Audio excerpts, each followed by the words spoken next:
స్వామి లక్ష్మణానంద గారు నమస్కారం అండి. స్వామి శివానంద గారి గురించి మీరు మాకు తెలియపరుస్తారా? స్వామి శివానంద పరమహంస గారి గురించి మనకు అంతగా తెలియదు. పెద్దవాళ్ళు మా గురువు గారు పెద్దవాళ్ళు చెప్పగా విన్నాము. అప్పటికి మేము పుట్టలేదు. అయితే వారు చాలా గొప్పవారు. ఎందుకు అంటే ఆయన చాలా నిరాడంబరి. అంటే పరమహంస గారు చాలా నిరాడంబరంగా ఉండేవారు. ఏదో పోలీస్ కానిస్టేబుల్ చేస్తూ భార్య మరణం తర్వాత వారికి వైరాగ్యం వచ్చి ఇదివరకే చెప్పుకున్నాను, పళని క్షేత్రంలో ఒక అరణ్యంలోకి వెళ్ళిపోయి అక్కడ ఈ భార్య మరణం తర్వాత మృత్యు రహస్యం తెలుసుకోవాలన్నటువంటి ఐడియా వాళ్ళు వచ్చింది, సంకల్పము. ఆ సంకల్పం ప్రకారంగా ఆ అరణ్యంలో తిరుగుతూ ఉంటే ఇద్దరు సిద్ధ పురుషులు వచ్చి ఆయనకి ఈ విద్యను చెప్పి కొంత దూరం పోయి అదృశ్యమైపోయారు. అయితే అక్కడి నుండి పదే వారు చేస్తూ ప్రాణం వచ్చి శిరస్సులో ఉండిపోయింది, శరీరం వచ్చి తుప్పల్లో ఉండిపోయింది. అంటే నిర్వికల్ప సమాధిలోకి వెళ్ళిపోయారు. తర్వాత ఎవరో చూసి ఆయన్ను బాహ్యప్రజ్ఞకు తీసుకొచ్చారు.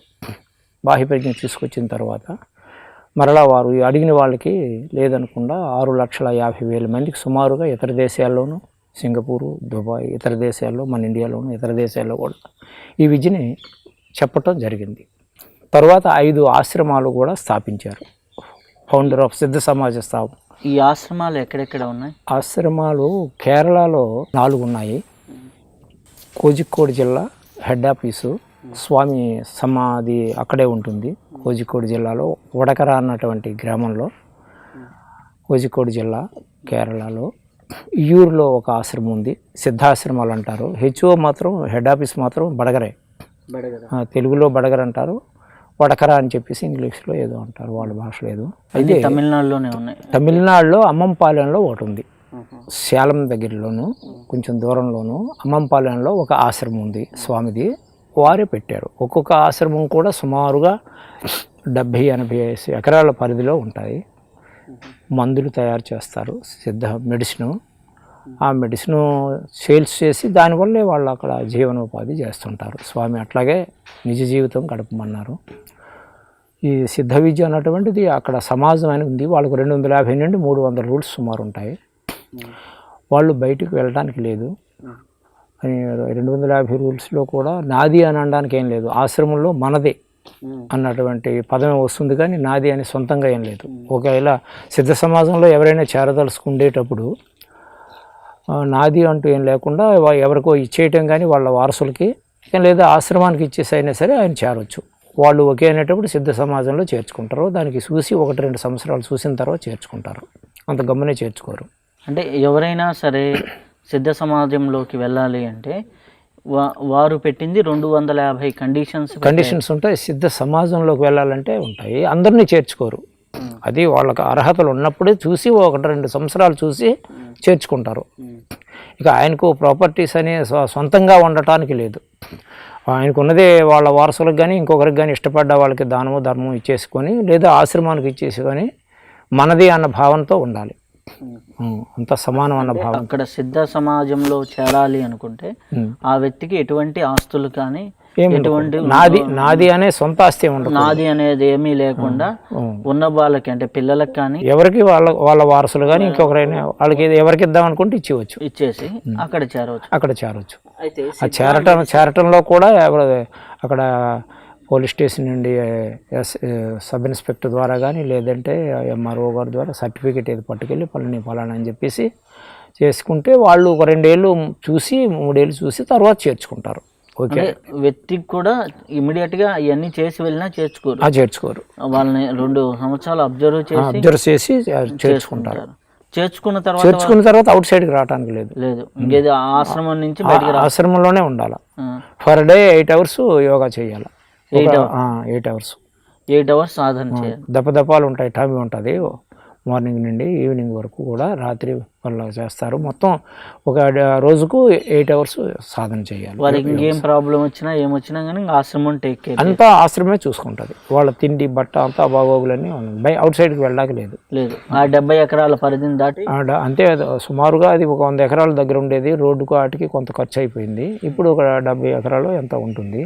వడకర ఆశ్రమం, అలాగనే యూర్లో ఒక ఆశ్రమం ఉంది, కాయన్న ఒక ఆశ్రమం ఉంది, తర్వాత త్రివేంద్రంలో ఒక మన్నునికర అని త్రివేంద్రం దగ్గర మన్నునికర ఆశ్రమం ఒకటి ఉంది. ఈ 4 కూడా కేరళలో స్వామి శివానంద పరమహంస గారే స్థాపన చేశారు. తమిళనాడులోది కూడా స్వామి పెట్టారు, అమ్మంపాలెం అని. మొత్తం 5 ఆశ్రమాలు పెట్టారు. 5 కూడా సిద్ధాశ్రమాలే. ఈ సిద్ధ మెడిసిన్ మీద ప్రపంచం వ్యాప్తంగా చాలా ప్రచారంలో ఉంది. ఓఎస్, దానికి నో డెత్, అది ఎక్స్పైర్ అయ్యేదానికి లేదు, అందు మీద రాస్తారు కూడా. అంటే మంచి గ్యారంటీ అయిన మందు. ఆయా పాళ్ళు సమంగా వేసి చక్కగా తయారు చేస్తారు. రక్త పోషణి స్వామి దాన్ని తాలూకా మెటీరియల్ అన్నీ కూడా ఇచ్చేసి స్వామి తయారు చేశారంట. రక్త పోషణ, తైలాలు, ఈ పెద్ద పెద్ద అండాలు, బెల్సిన్స్ అన్నీ ఉంటాయి. స్వయంగా దాని మా సిద్ధ విద్యార్థులను తీసుకొచ్చి అక్కడ ఉన్నవాళ్ళు ప్లస్ సిద్ధ విద్యార్థులు రోజు కూడా వాళ్ళకి డైలీ ఏదో నెలకు ఎంతనే ఉంటుంది, వాళ్ళు తయారు చేస్తారు. కషాయాలు, లేహాలు, అనేకమైనటువంటి మెడిసిన్స్ తయారవుతాయి. ఈ సిద్ధ విద్యలో పాదరసానికి చాలా ప్రాముఖ్యత ఉంది కదా. పాదరసాన్ని చేసేసి కొంతమంది లాకెట్లుగా వేసుకుంటారు. పాదరసంతో కూడా మెడిసిన్ తయారు చేస్తారు. పాదరసం మెడిసిన్స్ అవసరమైన దానికి కలుపుతుంటారు. అది వాళ్ళకి తెలిసినది, ఎంత మోతాదులో కలపాలి, దేంట్లో కలపాలన్నటువంటిది అది వాళ్ళకే తెలుస్తుంది. ఆ తర్వాత స్వామి శివానంద పరహంస గారి దగ్గర నుంచి స్వామి రామానంద పరహంస గారు ఈ యొక్క సిద్ధ విద్యను అభ్యసించారు మన తెలుగువారు అని చెప్పారు. తెలుగువారు కాదు, వారు కూడా కేరళవే. మా గురుదేవులు రామానంద పరమహంస గారు కూడా కేరళవే. వారు ఇక్కడ శ్రీకాకుళం ఆశ్రమం మాత్రం మన ఆంధ్రాలో, ఇక్కడ ఆంధ్రాలో సెటిల్ అయ్యారు. తపస్సు కూడా ధవళేశ్వరంలో చేసుకున్నారు. తదుపరి కామన్న వలస అని ఒక కుగ్రామం ఉంది బాడంగి పక్కనే, రామభద్రపురం పక్కనే. అక్కడ ఆశ్రమం ఉంది వారిది, యోగ జ్ఞాన ఆశ్రమం అని. వారికి తెలుగు వస్తుందా? వారికి తెలుగు బాగా వచ్చు. తెలుగులో బుక్స్ కూడా యోగామృతం అంటే పండితులు ఆయన్ని కొంచెం కామెంట్ చేశారు. శివానంద పరమహంస గారికి వాళ్ళ గురువు గారికి ఏదో అన్నారంట. శివానంద పరమహంస గారు సరిగా చాలా గొప్పవారు, దానికి ఒక ప్రమాణం అంటూ లేదు కదా, ప్రమాణం శాస్త్ర ప్రమాణం లేదని చెప్పేసి కొంచెం ఆక్షేపించినట్టుగా అనిపిస్తే, అప్పుడు మా గురువు గారు ఏం చేశారంటే సుమారుగా ఒక 50-60 ఉపనిషత్తులు తీసుకొచ్చి యోగామృతం అనే ఒక బుక్ని రాశారు. అంటే ఈ సిద్ధ విద్యకి ఆధారభూతం ఉపనిషత్తులు అన్ని, భాగవతము అన్నిటిలో ఉంది ఈ విద్య. సీతారామాంజనేయ సంవాదంలో ఉంది, యోగ వాసిష్టంలో ఉంది, భగవద్గీతలో స్వామి చెప్పారు, అన్నిట్లో ప్రమాణం ఉంది, అన్నిట్లో ఉపనిషత్తుల్లో ఉంది. అయితే స్వామి రామానంద పరమహంస గారి దగ్గర మీరు ఎలా కలిశారు? మీరు ఎలా? రామానంద పరమహంస గారు నేను ఎకిరాల కృష్ణమాచారి అని విశాఖపట్నంలో ఉండేవారు. వారి దగ్గరికి ఇంకా కొంతమంది స్వామి యోగులు ఉంటారు కదా, శివరాత్రి దర్శనం అని, నేను అప్పుడప్పుడు వెళ్ళి రాత్రిపూట వెళ్ళి వాళ్ళతో సంభాషణ చేసేవాడిని. అసలు అన్నం తినకుండా ఉంటున్నారంటే ఎలా అన్నం తినకుండా ఉంటున్నారు అన్నటువంటి నాలో ఒక ప్రశ్న వచ్చి వాళ్ళతో అర్ధరాత్రి అప్పుడు వెళ్ళి వాళ్ళతో సంభాషణ చేసేవాడిని. తర్వాత నాకు ఎడ్ల సీతారామయ్య అని ఎంటైర్ ఇండియా అంతా తిరిగాడు, ఆయన యోగి. మా గురువు గారి దగ్గర కూడా యోగం తీసుకున్నారు. పలానా దగ్గర రామానంద పరమహంస గారు ఉన్నారు, వెళ్ళయ్యా అని చెప్పేసి నాకు ఆయన డైరెక్షన్ ఇచ్చారు. ఆ డైరెక్షన్ ప్రకారంగా నేను అప్పటికే తపస్సు చేయాలా అని ముమ్మడివరం బాలయోగి, నందివాడలో బాలయోగులు ఉన్నారు, ఇక్కడ ఒమ్మి సతివాడని అక్కడ బాలయోగి, వాళ్ళతో నాకు పరిచయం ఉంది. అయితే తపస్సు చేయాలి, తపస్సు చేస్తే కానీ విషయం తేట తెల్లంగా అర్థం కాదు అని చెప్పి ఋషులు తపస్సు చేశారు. కానీ వీళ్ళు కూడా తపస్సు చేస్తున్నారు, మనం ఎందుకు చేయకూడదు, మనకేం లోటు వచ్చింది, చెయ్యాలి అన్నటువంటి సంకల్పం చేత పర్ణశాల వేసుకున్నాను. అప్పటికే స్వామి దగ్గర విద్య తీసుకోకపోవడమే, ముందరనే మీరు పర్ణశాల వేసుకున్నాను. 8 years సాధన చేశారు. సాధన తర్వాత కలిసారా, సాధన మధ్యలోనే?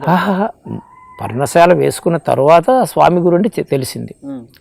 అప్పటికే మంత్రజపం ఏదో చేస్తుండేవాడిని, ఏవో చదువుకుంటేవాడిని తెలిసి తెలియనట్టు. తర్వాత స్వామి గురించి చెప్పిన తర్వాత నేను స్వామి దగ్గరికి వెళ్ళి కృష్ణాష్టమి నాడు నాకు ఆయన యోగ సాధన నేర్పారు.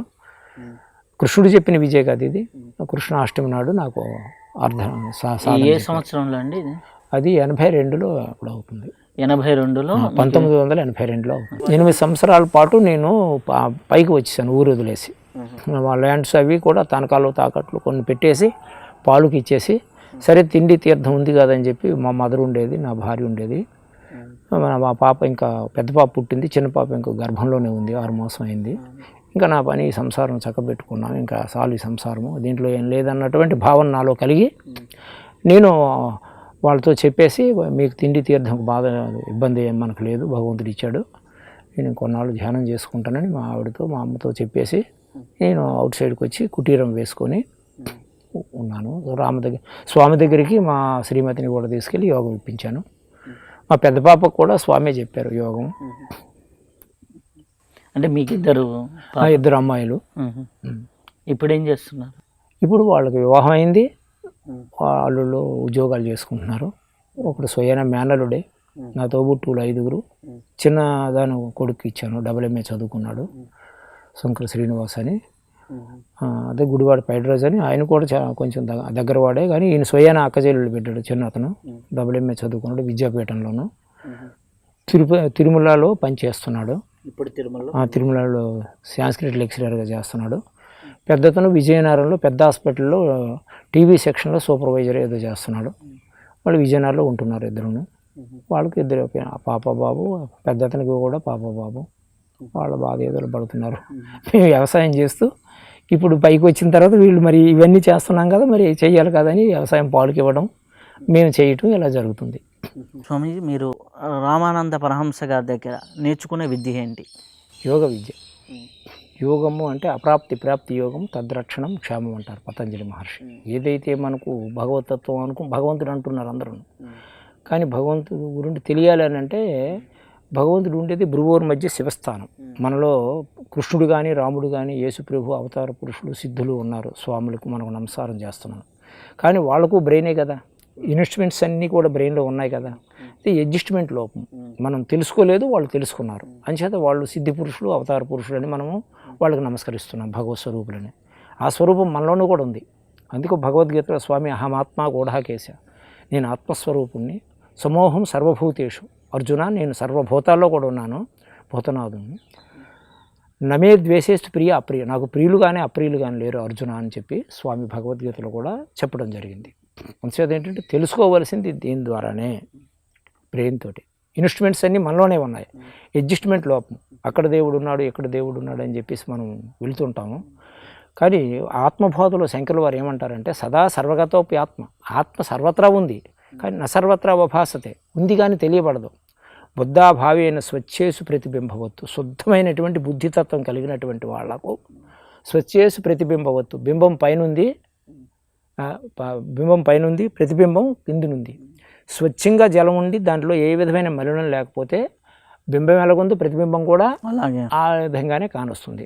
అట్లాగే మనము ఆత్మస్వరూపులు మనం తెలియాలని అంటే తారక విద్యను అభ్యసించి గో బ్యాక్, ఇన్సైడ్కి వెళ్ళాలి.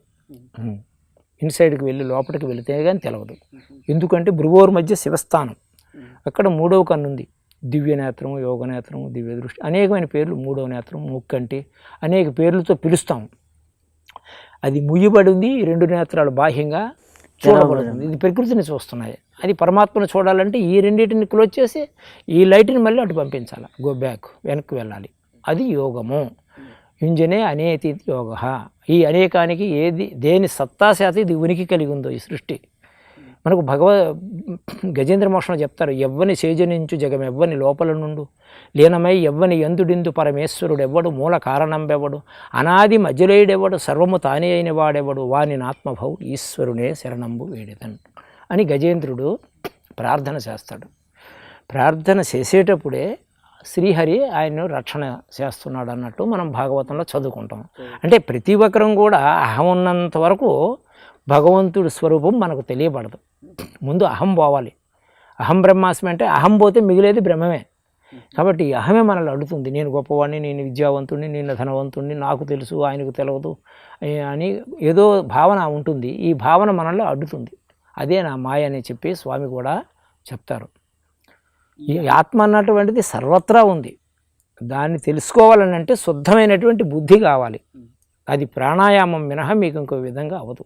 ఈ అహంకారం అనేది పొరలు తొలక్కపోతే, అహంకారం అనేది తొలక్కపోతే మీరు పరమాత్మ స్వరూపాన్ని దర్శించలేరు అన్నారు. ఈ అహంకారాన్ని తొలగాలి అంటే సిద్ధ విద్య ఏ విధంగా సహకరిస్తుంది? సిద్ధ విద్య ఏ విధంగా సహకరిస్తుంది అంటే అహం కలగడానికి కారణం మనస్సు. ఆ మనస్సు 2 విధాలుగా ఉంటుంది. మలిన మనస్సు, సిద్ధ మనస్సు, శుద్ధ మనస్సు. మలిన మనస్సు జన్మకి హేతువు. మరల అహంకారం చేత మరల జన్మలో ముంచుతుంటుంది. జన్మ తర్వాత పునః మళ్ళీ జన్మ, మళ్ళీ జన్మ. శుద్ధమైనటువంటి మనస్సుకు ఆత్మతత్వం అనుభూతికి వస్తుంది. మనస్సు శుద్ధి కావాలంటే ప్రాణాయామ విశుద్ధాత్మ, ప్రాణాయామం చేస్తేనే శుద్ధమైనటువంటి మనస్సు వస్తుంది. యస్మాన్ పశ్యతి తత్పర తస్మాన్ నాతః పరం కించిత్ ప్రాణాయామ ఇది శృతి, వేదములే చెప్తున్నాయి, శృతులే చెప్తున్నాయి. ప్రాణాయామం కంటే మించినటువంటి విద్య లేదని చెప్పి. ఎందుకు ప్రాణాయామం అంటే మనస్సు కదిలేదానికి కారణం, మనసుకు రజోగుణం కారణం వాయువు కిందికి వచ్చినందువలన. అధోముఖంగా మనకు త్రిశిఖ బ్రాహ్మణ ఉపనిషత్తులో చెప్తారు, అయనే దక్షిణే ప్రాప్తి ప్రపంచాభిముఖంగత.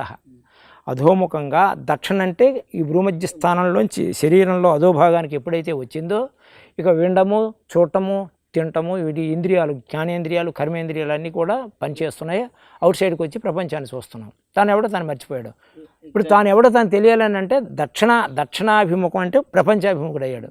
అహంకార అభిమానేను, అహంకారము అభిమానం కలిగింది. నేను, నాది, ఈ శరీరం నేను అంతగా ధనవంతుడిని, ఏదో లేనిపోయినటువంటి గొడవలన్నీ మనసులో పెట్టుకుంటాడు. ఇది మలిన మనసు, జన్మకి హేతువు. కాబట్టి శుద్ధమైనటువంటి మనసు కావాలంటే మరల తాను ఎవడో తాను తెలియాలంటే ఏ వాయువు ద్వారా అయితే రజోగుణం కలిగిందో, వాయునా ప్రేరితే రజ, వాయువు ప్రేరణ చేతనే రజోగుణం కలిగింది. రజ కర్మని భారత, భగవద్గీతలో స్వామి చెప్పారు. రజోగుణం వలనే కర్మలు స్టార్ట్ చేస్తున్నాం. రజసస్తు ఫలం దుఃఖం, రజోగుణంతో ఏ కర్మ ఎవరైతే చేస్తారో ఎట్టి కర్మ కానీ దానికి రిజల్ట్ దుఃఖమే. ఎందుకంటే రావణ బ్రహ్మ చాలా గొప్పవాడు, మహాభక్తుడు, శివభక్త దురంధరుడు. రాజసికంగా చేశాడు కాబట్టి ఆయన పతనానికి దారి తీసింది. అలాగే రజోగుణంతో ఎవరు చేసినా దుఃఖానికి కారణం. ఈ రజోగుణం కారణం వాయువు. అధోముఖంగా వచ్చినటువంటి వాయువుని మరలా వాయునా ప్రేరితే రజోగుణం కలిగింది. పునస్తే లైవ్లీతే, ఆ రజోగుణం పోవాలంటే మళ్ళీ ఆ వాయువునే ఉల్టా చేయాలి. అంతే దాన్ని యోగము అంటే కలయిక అని అర్థం. అంటే మనకు ఆజ్ఞాచక్రం నుంచి కిందకి ప్రాణం ప్రవేశిస్తున్న కొద్దీ డౌన్ వచ్చే కొద్దీ అంతా బాహిర్ ప్రపంచంలోకి మనం ప్రవేశిస్తున్నాం. అంటే ఇంద్రియ జ్ఞానం వెంబడి పరిగెత్తూ ఉంటాం. ఇంద్రియ జ్ఞానం వైపే మన దృష్టి ఉంటుంది. అంటే మన చూపుడు, మానసికంగా ఎమోషన్స్ వెళ్ళిపోతూ ఉంటాయి. అలాగే మనము ఈ యొక్క ప్రాణాన్ని ఊర్ధ్వరేతస్ అంటే అప్పర్ డైరెక్షన్ మనం చేసినప్పుడు ఆటోమేటిక్గా ఊర్ధన్న సమస్య అని భగవద్గీతలో స్వామి క్లియర్గా చెప్పారు. ఊర్ధానికి జీవుడిని తీసుకుపోతే ప్రశ్న ఎవరికి కలిగింది? మనకే కలిగింది. ఆ జవాబు ఎవరికి రావాలి? మనకే రావాలి. కాబట్టి ఊర్ధన్న సమస్య అంటారు స్వామి. ఇంకొకరు చెప్పనవసరం లేదంట. ఎప్పుడైతే ఉల్టా చేసి ఊర్ధ్వానికి జీవుడిని తీసుకుపోతామో నా సంశయ అర్జున సందేహం నివారణ అయిపోతుందని చెప్పారు. ఈ ఊర్ధ్వానికి వెళ్ళాలి అంటే ప్రాణం కిందకి రావడానికి మన వాయువులే కారణం. మళ్ళీ అదే వాయువుతో ఉల్టా చేయాలి. అదే గురూపదేశం. హంసేతి మంత్రోయం సర్వజీవి జపితే సదా, ఎల్లవేళలా అన్ని జీవులు కూడా సోహం మంత్రాన్ని జపిస్తున్నాయి. సోహం సోహం అని అంటే ఈ జీవాత్మీయ పరమాత్మ, పరమాత్మీయ జీవాత్మనే మంత్రం జపిస్తున్నాయి. అజప గాయత్రి అంటారు దీన్ని. సోహం సోహం, సో అంటే అది, హం అంటే నేను. ఈ జీవాత్మీయ పరమాత్మ, ఆ పరమాత్మ ఈ జీవాత్మని మనకు అజప మంత్రం జరుగుతుంది. దాన్ని ఎవరు గమనించటం లేదు. ఇంకా దాని ద్వారా ఏం చేస్తున్నామంటే అవుట్ సైడ్కి వచ్చి సప్తకోటి మంత్రాలు ఉన్నాయి. ఓం నమ శివాయ, ఓం నమో నారాయణ, ఏది కూడా ఓం లేకుండా చెయ్యము. ఓం శిరస్సు, పరమేశ్వరుడు నామం తస్య వాచిక ప్రణవ అంటారు పతంజలి మహర్షి. ఓంకారమే పరమేశ్వరుడు నామము. ఏ మంత్రానికి కూడా ఓంకారం తీసేసి చెప్పరు, ఓంకారం కలిపే చెప్తారు. ఓమిత్యేకాక్షరం బ్రహ్మం ధ్యేయం సర్వముముక్షుభి, మోక్షాన్ని పొందదలుచుకున్న అటువంటి వారికి ఓంకారమే ధ్యేయం. పరమేశ్వర నామం ఓంకారం. అయితే ఈ ఓంకారం యొక్క విశిష్టత, ఓంకారానికి సిద్ధ విద్యకు ఉన్న సంబంధం ఏంటి? ఓంకారమే సిద్ధ విద్య, సిద్ధ విద్యే ఓంకారం. ఎందుకంటే ఓంకారం వేరు, సిద్ధ విద్య వేరు కాదు. ఓంకారంలోంచి యావత్తు సృష్టి వచ్చింది. బ్రహ్మ విష్ణు మహేశ్వరులు వచ్చారు, పంచభూతాలు వచ్చాయి, గ్రహగోళ నక్షత్రాలు వచ్చాయి. ఇప్పుడు ఇందాకలా చెప్పాం కదా, ఎవ్వని చేజనించు జగం ఎవ్వనిలో అని మనం గజేంద్ర మోక్షంలో చెప్పాము. అందరం చెప్పుకుంటాం ఈ పద్యని. ఇది ఎవరి చేత ఎంతవరకు సంసారంలో విసిగిన తర్వాత మనకు కూడా విసుగొచ్చి ఏంటి ఎంతవరకు ఈ చావు పుట్టుకులు, ఈ జనన మరణాలు, ఈ నరక కోపంలో ఎంతవరకు కొట్టుమిట్టాడుకుంటాం అన్నటువంటి భావన వచ్చినప్పుడు అప్పుడు పరమేశ్వరుడు వంక మొగ్గు చూపిస్తాం. లేకపోతే ఈ సంసారంలో నాది నేను అన్నటువంటి భావనతోటి ఉండిపోతాం. ఒక ఉపనిషత్తుల్లో కూడా చెప్పారు మహర్షులు.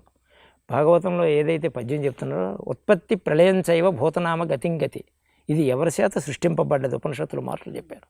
ఇది ఎవరిలో స్థితి కలిగి ఉంది, ఇది ఎవరిలో లయమైపోతుంది.